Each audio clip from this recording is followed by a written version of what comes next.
तो अभी तक हमने मेष से कन्या तक चर्चा की थी, आज तुला से मीन तक करेंगे। शुरू करते हैं तुला राशि से और ये राशिफल आपकी चंद्र राशि के आधार पे है। तुला के लिए ये गोचर आपकी राशि से पंचम में है और मंगल आपके धन भाव और सप्तम भाव के स्वामी बन के पंचम में गोचर करेंगे।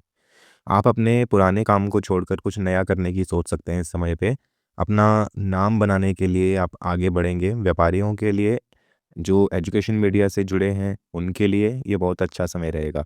दिमाग की तरफ से मतलब दिमाग से आप मुनाफा कमाएंगे इस समय। प्रेम क्षेत्र की बात करें तो यहाँ पे भ्रम उठेगा, शक का बीज बनेगा। पार्टनर से ज़्यादा अधिकार जमाने की कोशिश ना करें, नहीं तो कलेश देखने को मिल सकते हैं। संतान पक्ष से चिंता रहेगी। आईटी फील्ड के स्टूडेंट के लिए टाइम बहुत अच्छा है। इंटरव्यू क्रैक कर सकते हैं इस टाइम पे। कंपटीशन कॉम्पिटिटिव एग्जाम्स क्लियर हो सकते हैं। बट हेल्थ की अगर हम बात करें तो सादा भोजन लेना आपके लिए अनिवार्य रहेगा इस टाइम पे, नहीं तो इंटेस्टाइन्स में ब्लड में कोई प्रॉब्लम आ सकती है। मंगल आपके दूसरे भाव के स्वामी बन के फिफ्थ में गोचर कर रहे हैं, तो भाषण कला के लिए ये अच्छा समय है। जो मतलब लोग पॉलिटिक्स में या ऐसी जगहों में जुड़े हैं जहाँ भाषण देने का काम होता है, तो वो बहुत अच्छे से चलेगा। फिफ्थ हाउस में बैठ के ये फोर्थ दृष्टि अपनी एट्थ हाउस पर देंगे, इसलिए ड्राइविंग ध्यान से करें। और साथ में गूढ़ विद्या में रुचि उठाएगा, तंत्र मंत्र आदि इन सब चीज़ों में। पैसा जल्दी कमाने की टेक्निक्स के बारे में आप ज़्यादा जानेंगे इस टाइम पे। और 11वें भाव पे दृष्टि होगी, तब खुला धन कमाने के लिए आप ज़्यादा भागेंगे और रिजल्ट भी अच्छे मिलेंगे आपको। विदेश यात्रा बन सकती है, अचानक धन प्राप्ति हो सकती है। सतभिषा में जब ये जाएंगे, आप चीज़ों में और गहराई से घुसना शुरू होंगे। हर छोटी चीज़ पे ध्यान ज़्यादा देंगे। मंगल भी सूर्य की तरह प्रेग्नेंट लेडीज़ के ऊपर प्रॉब्लम ज़्यादा रहती है, इसलिए तो गुरु की दृष्टि है, पर फिर भी ध्यान यहाँ पे ज़्यादा रखना होगा प्रेग्नेंट लेडीज़ को। इसके बाद हम बात करते हैं वृश्चिक राशि के लिए। आपके लिए गोचर फोर्थ हाउस में है। यहाँ आपके लिए कारक नहीं है, लेकिन दिग्बल से विहीन है। तो ये भाव माता सुख हृदय भावना का भाव होता है। यहाँ से मंगल 10 को देखेंगे, मतलब 10th को देखेंगे, तो करियर के लिए अच्छा है। काम नौकरी इन दोनों के लिए टाइम अच्छा है। और व्यापारिक अगर हम देखें तो कृषि कार्य या फिर एग्रीकल्चर साइड से जुड़ी हुई चीज़ों में लोगों को फ़ायदा मिलेगा। फैमिली इश्यूज़ रह सकते हैं। पंचग्रही योग से कलेश बनेंगे छोटी छोटी बातों पे घर पे। आपके घर में छोटी-छोटी बात के ऊपर कलेश उठना और वो बड़ा बन जाएगा सडनली। तो पुरुषों के लिए ये बात ज़्यादा है, क्योंकि माता और पत्नी दोनों में बैलेंस बनाना आपको मुश्किल हो जाएगा इस टाइम पे। हेल्थ में की बात अगर हम करें तो चेस्ट पेन या हार्ट संबंधित प्रॉब्लम रह सकती हैं, इसलिए टाइम टू टाइम चेक करवाते रहें।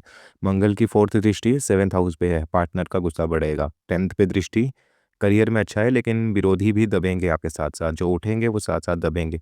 इनकम बढ़ेगी। 11th भाव पे मंगल की 8वीं दृष्टि, तो बोला है कि इस दृष्टि के हिसाब से वरिष्ठ अधिकारियों से सहयोग मिलता है। तो आप चाहे अगर अपने वर्क प्लेस में देखेंगे तो आपके जो सीनियर्स हैं वहाँ से आपको सपोर्ट अच्छा मिलेगा। किसी की प्रॉपर्टी के लिए काम कर रहे थे या तो अपने लिए कोई प्रॉपर्टी देख रहे थे जहाँ बात नहीं बन रही थी, वहाँ पे आप दोबारा शुरू करिए, बात बनना शुरू हो जाएगी। घर में पूजा पाठ का कृत्य होने का समय है। सतभिषा में जब ये जाएँगे तो इलेक्ट्रॉनिक का सामान घर पे आ सकता है और पूर्वा भाद्रपद में पूजा पाठ का माहौल रहेगा। धनु राशि के लिए मंगल आपके 5वें और 12वें भाव के स्वामी होके थर्ड हाउस में गोचर करेंगे, तीसरे घर में। ये भाव पराक्रम, छोटे भाई बहन का भाव होता है। मंगल यहाँ पे कारक होते हैं, वैदिक ज्योतिष में शुभ माने जाते हैं। यहाँ पंचग्रही योग मतलब छुपी हुई ऊर्जा को बाहर निकालेंगे। उच्च अधिकारियों से आपसे प्रभावित होंगे आपके, जो भी आप वर्क प्लेस में आपके सीनियर्स होंगे वो आपसे खुश होंगे। ये टाइम कुछ नया करने का भी है आपके लिए। इंटरनेट से जुड़े हुए कामों में आपको फ़ायदा मिलेगा यदि आप उस तरह से काम करते हैं। जीवन साथी के साथ कोई अच्छी यात्रा का विशेष दिख रहा है। छोटे भाई-बहन के साथ में रिलेशनशिप में प्रॉब्लम आ सकती है, ये टाइम मेहनत का है। अगर आपका न्यूज़ प्रेस संबंधित काम है तो अच्छा टाइम है। रोग उठना, रोग बैठना चलता रहेगा, इसलिए दवाई लेने की ज़रूरत नहीं है। रात को प्रॉब्लम होगी, सुबह वो खुद ठीक हो जाएगी। दवाई लेंगे तो उल्टा ही चीज़ बढ़ती ही आपको दिखेगी, दवाई से कम कुछ नहीं होगा। मंगल की चौथी दृष्टि छठे भाव पे है, मतलब ब्लड में प्रॉब्लम आ सकती है, मतलब कर्ज खत्म होने लगेंगे। आपके दुश्मन जब तक शांत ना हो जाएँ, आपको भी यहाँ पे शांत नहीं होना है, डरना नहीं है, सब खुद दबेंगे। धार्मिक कर्मों में रुचि बढ़ेगी, करियर में सडन ग्रोथ होगी। मंगल धनिष्ठा से जब गुजरेंगे तब आपका दिमाग बदलेगा चीज़ों को लेके। सतभिषा में जब होंगे सतभिखा में, तब आप इंटरनेट से जुड़ी चीज़ों से आप देखेंगे कि फ़ायदा आपको मिलेगा। अगर आप कोई अपना सामान बेचते हैं, इंटरनेट से के माध्यम से बेचते हैं, तो आपको ज़्यादा ऑर्डर्स देखने को मिल सकते हैं, ज़्यादा सेल्स मिल सकती हैं, फ़ायदा मिलेगा किसी भी प्रकार से। और जब पूर्वा भाद्रपद में ये जाएँगे तब आपको रिज़ल्ट्स और अच्छे मिलना शुरू हो जाएँगे। धनु के लिए ये गोचर अति लाभकारी है। इसके बाद हम मकर राशि के लिए बात करते हैं तो मकर राशि के लिए मंगल का गोचर आपकी राशि से दूसरे में होगा। मंगल आपके लिए 4th और 11th के स्वामी होकर 2nd हाउस में गोचर करेंगे। धन, कुटुंब, लाभ भाव में गोचर आपको बदलेगा। नौकरी करने वालों के लिए बोनस के चांसेस बनेंगे। परिवार के साथ व्यवसाय शुरू करने के लिए सोचे हैं तो ये अच्छा समय है, इसमें करिए आप। वाणी कड़वी होगी, बोलने से पहले सोचिए। प्रेम में बिना बात बहस रहेगी, इससे बचना होगा। स्टूडेंट्स के लिए बेटर है, जुनून महसूस करेंगे इस टाइम पे। एग्ज़ाम्स क्रैक करने हैं तो बहुत अच्छा टाइम है। हेल्थ के लिए आँख, नाक, कान, इन 3 चीज़ों का ध्यान रखिए। खान-पान का ध्यान रखिए, स्टमक इश्यूज़ रह सकते हैं। सबसे पहली अगर आँख में कोई प्रॉब्लम आती है तो पहले आपकी प्रॉब्लम लिवर में आएगी, या तो लीवर में गर्मी बढ़ना। प्रेग्नेंट लेडीज़ को यहाँ पे ज़्यादा ध्यान देना होगा। 8th हाउस पे 7th दृष्टि, मतलब पैतृक संपत्ति मिल सकती है या बीमा का पैसा आ सकता है। ड्राइविंग ध्यान से करें, ये चीज़ ध्यान रखें। अचल संपत्ति से लाभ, जैसे कुछ खरीदना या बेचना, दोनों में अच्छा रेट मिलेगा।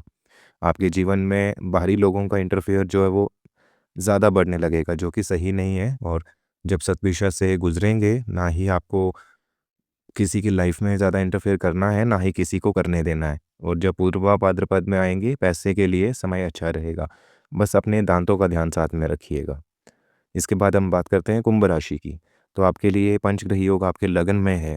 गुरु की दृष्टि, गुरु पंचम में बैठकर अपनी 9वीं दृष्टि यहाँ डाल रहे हैं। मंगल आपके लिए लगन में होना, तीसरे और 10वें के स्वामी होके, ये आपके लिए बड़ी बात है। लगन में आत्मविश्वास बढ़ेगा, मतलब आप में आत्मविश्वास बढ़ेगा। वर्क प्लेस में आपकी अपनी शर्तों पे आप काम करेंगे, आप सफल होंगे, बिजनेस माइंड रहेगा। इंटरनेट के उपयोग से आप अपनी पहचान बनाएंगे ज़्यादा। मंगल का लगन में होना, आप हर किसी पे हावी होने लगेंगे, क्रोध बढ़ेगा। आप कंट्रोल करना चाहेंगे चीज़ों को, जो कि नहीं करना है। जो आपको ऐसा लगेगा जो मैं कहूँ वही सही है, लेकिन ये चीज़ नहीं होनी चाहिए। स्टूडेंट्स के लिए कंपटीशन क्लियर करने के लिए अच्छा टाइम है। इंटरव्यू ईजिली क्लियर होंगे इस टाइम पे। बस ईगो, एग्रेशन नहीं दिखाना है। हेल्थ की बात करें तो सरदर्द, बीपी बढ़ना। लगन में मंगल 4th दृष्टि 4th हाउस पे, तो मानसिक तनाव। कोई ज़मीन खरीद सकते हैं। काम अच्छा होगा पर अनबन हो सकती है। मंगल धनिष्ठा से जब शतभिषा में जाएंगे तब वो लोग भी आपकी सुनेंगे जो आपकी कभी नहीं सुनते थे।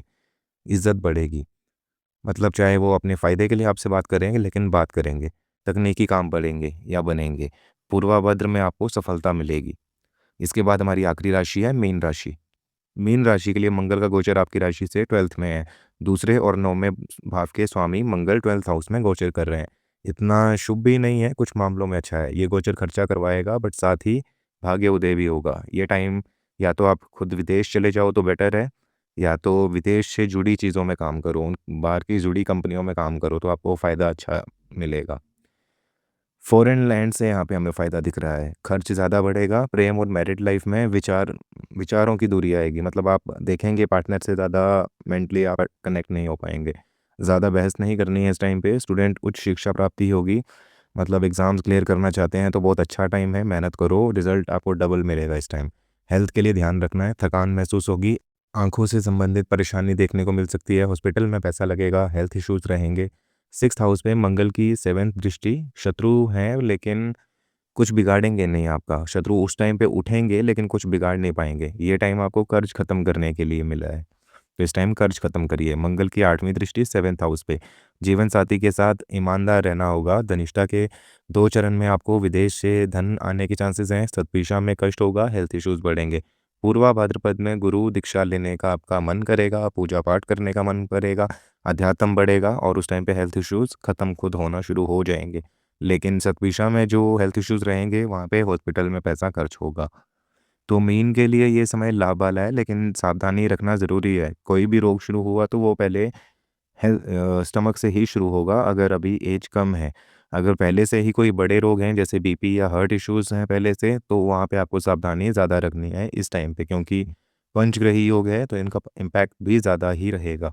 तो पार्ट 1 और पार्ट 2 अगर आपको अच्छा लगा हो तो चैनल को सब्सक्राइब कीजिए, वीडियो को शेयर कीजिए।